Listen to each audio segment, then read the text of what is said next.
Reactor. Nakaka-proud lang na yung idol ng mga ito. Hi guys! Welcome back to my channel, Trending Pia. Hello po! Ayan, bago natin start na ating reaction video, pasalamatan mo natin si Lord. Siyempre, thank you po Lord.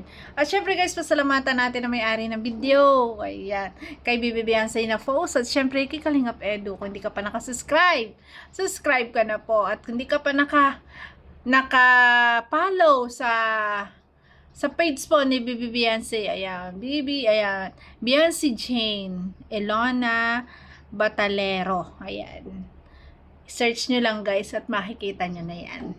So yan, at syempre subscribe natin Kalingap Edu, ayan, at syempre guys, huwag kalimutan suportahan ang ama ng Kalingap Kuya Bal Santos Matubang, Kalingap from Ate Edna, ayan, si Ma'am Chuck po, Kalingap Edu, Kalingap Dan, Kalingap Jongmar. At please guys, please support po natin lahat po na nasa Kalingap. At maraming salamat po sa nagla-like, nagsishare, nagsisubscribe kay Trending Pia. Maraming salamat. Baka hindi ka pa nakasubscribe, subscribe ka na please. Sige na po, ayan. So ngayon ito, reaction natin itong post ng ating Bibi Beyonce. Grabe. Talagang bilang isang girlfriend, talaga nafa-proud siya. Proud na proud siya kay Kalingap Edu, syempre. Ito nga yung ito nga yung post niya Congrats po sa mga panalo dyan. Panalo saan ba? 'Di ba? Panalo ka talaga pag mas mahal ka ng lalaki. The best yun. The best yun guys. Kasi mas masarap kasi yung talagang ikaw ay mahal kaysa ikaw lang yung nagmamahal or mutual, pero mas masarap pa rin talaga na mas mahal ka. Alam mo kung bakit? Kasi doon mo mararamdaman na nabibaby ka, di ba? Lagi kang umuunawa, ayan. Yung relasyon nyo may nagdadala, di ba? Tapos bilang isang girlfriend, isang boyfriend, na alam mo na napaka-loyal sa'yo, sobrang nakaka-proud. Ibig sabihin ng panalong-panalo ka. Di ba? Panalo-panalo ka sa pinili mong maging boyfriend mo. At kaya sabi ni Bibi Beyonce, congrats po sa mga panalo dyan. Isa na siya sa panalo Ayan, panalo po talaga ang ating Bibi Beyonce. Grabe, di ba? Kasi mahal na mahal siya ni Edu. At panalo kasi, bilang partner, napakaswerte pa nila, di ba? Sobrang swerte na sila yung dalawang nagkasama. At panalo kasi, isang lalaki na alam mo na may paninindigan, isang lalaki na talagang alam mo na ipagtatanggol ka sa lahat, at syempre isang lalaki na alam mo na lagi mo makakasama, di ba? Handang dumamay at sumama sa'yo sa anumang oras, o di ba? Grabe. O di ba? Kaya panalo ating Bibi Beyonce. Tapos sabi dito, ayan, God remove anyone lying to me, using me, talking down on me, pretending to love to me. Yan. Guys, ibig sabihin nun, sana daw, sabi niya, sana daw ilayo siya ni Lord. Alisin siya sa mga tao na sinungaling, ginagamit siya, at ibinababa siya na nagkukunwari na mahal siya. Yun, grabe, ang lalim ng mga post po ng ating Bibi Beyonce. Pinag-pray niya sa kay God na gusto niya lahat ng mga taong lumalapit sa kanya ay hindi sinungaling at hindi lang siya ginagamit. 'Di ba? At hindi siya binababa, 'di ba? Mga sinasabi na mahal siya pero hindi naman, 'di ba? Meron naman talagang taong ganun, siguro nararamdaman niya 'yon. O may tao na naramdaman siya ng ganun. Kaya kaya nabubuka niya sa post na 'to, 'di ba? Siguro kasi, minsan kasi, may mga tao na nagsisinungaling, di ba? Tapos iba yung dumadating sa kanya, hindi naman pala, di ba? Ang payo ko lang kay Bibi Beyonce, ayan, piliin ang bawat kaibigan, piliin ang makakaharap, at huwag basta-basta magiging open sa iba. At huwag basta-basta magiging piliin lang. Kasi, minsan kasi, akala natin totoong-totoo sa atin yung tao. Tapos, pag pala nakatalikod tayo, iba na yung sinasabi sa atin. Kaya mas magaling na yung pumili ka ng tao na talagang pakikitunguhan mo ng maayos. Although lahat ay magpakita siya ng maganda sa lahat. 'Di ba? Kasi ayun naman siya mabait siyang tao. Pero syempre, little bit lalo na sa mga secrets, sa mga pagiging open sa lahat, 'di ba? Dapat doon kasi alam niyo sa mga ganyang bagay, wala kang ibang kakampi diyan kundi pamilya mo. Kasi once na mag-open ka, kahit nga best friend mo, 'di ba? Pag nagiging sobrang open ka, pag nag-aaway kayo, anong gagawin?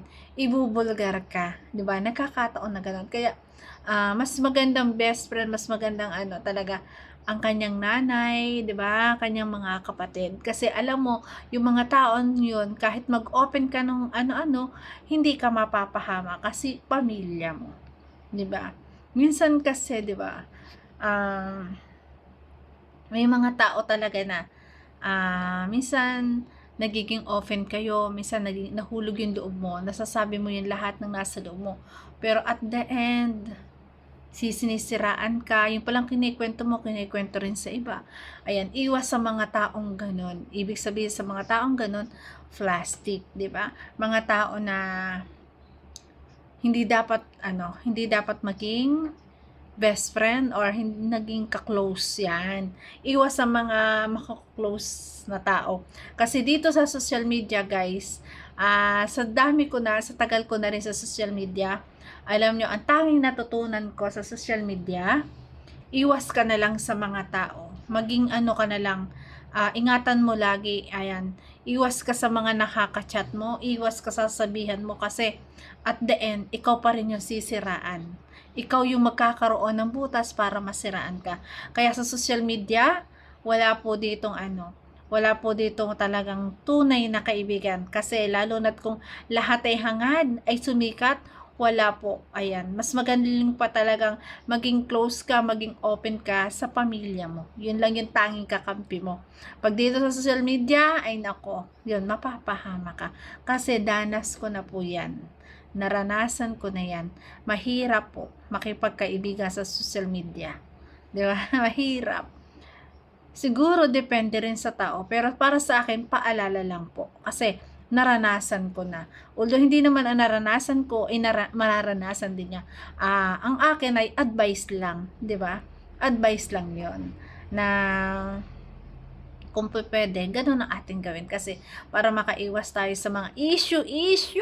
Yun ang matindi, guys, yung i-issuehin ka, grabe, sinisiraan ka, yun, para iwas na lang sa ganun.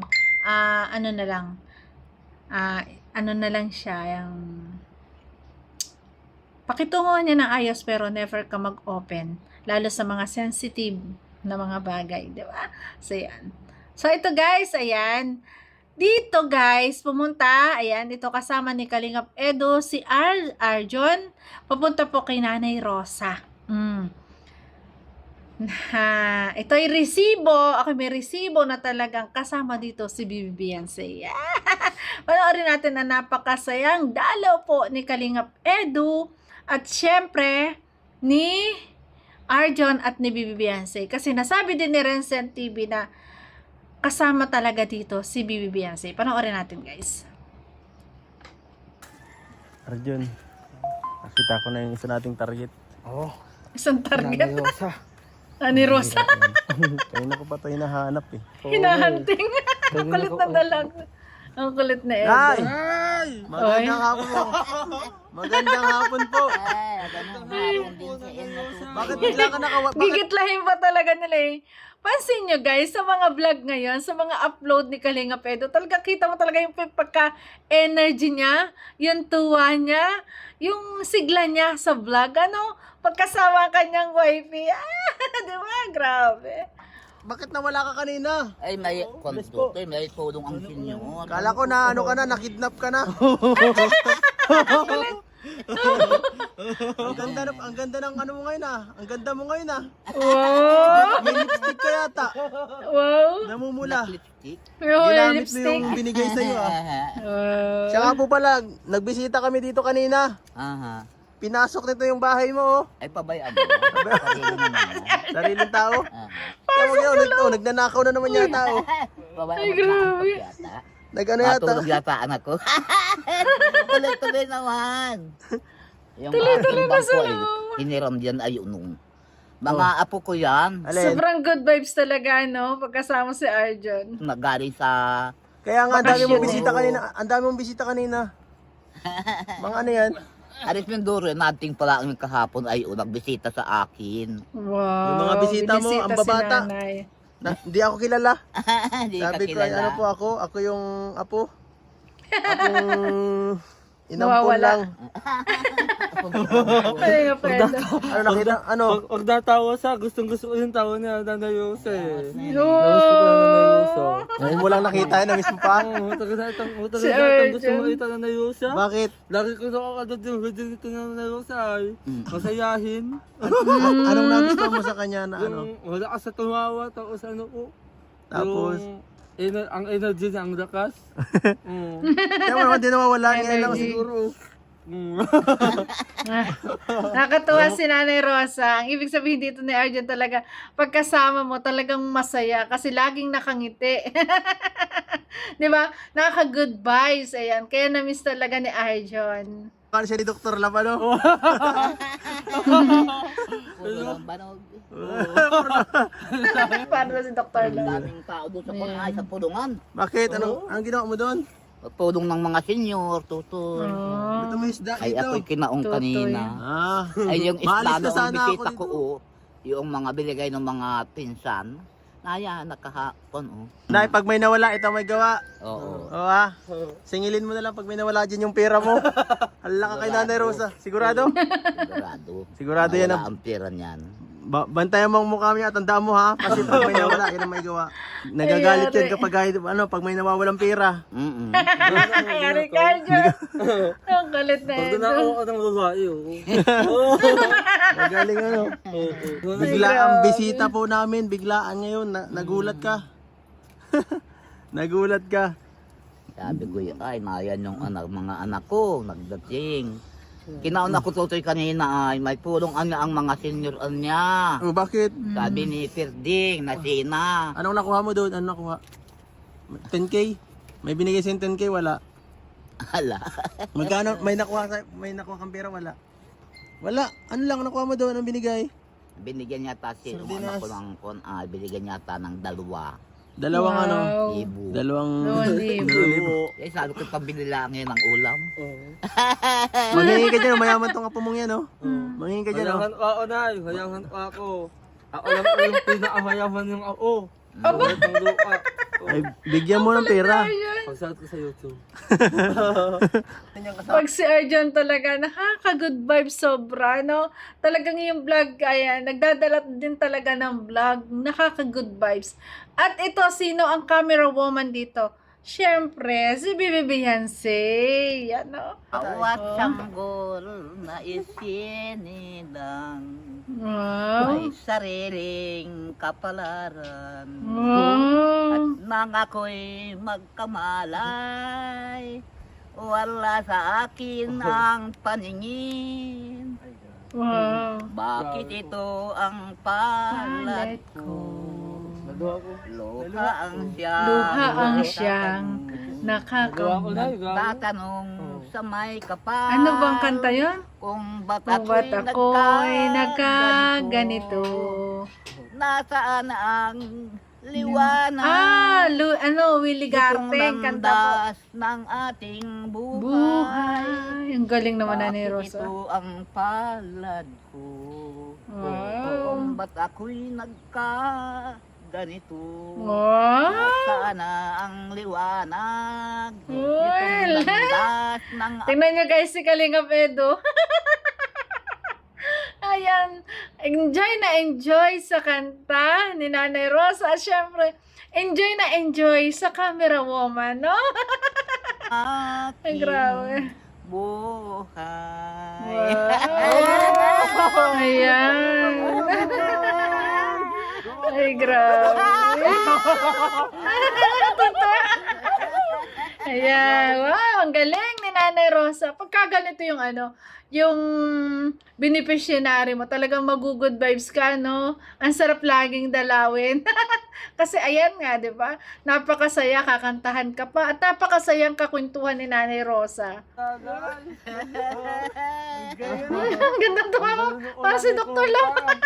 Ganda pumunta. Ayan, ito.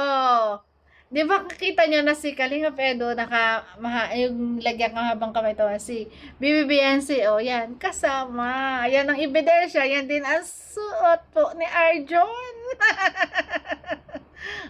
Resibo, nakasama talaga sa vlog ni Nanay Rosa.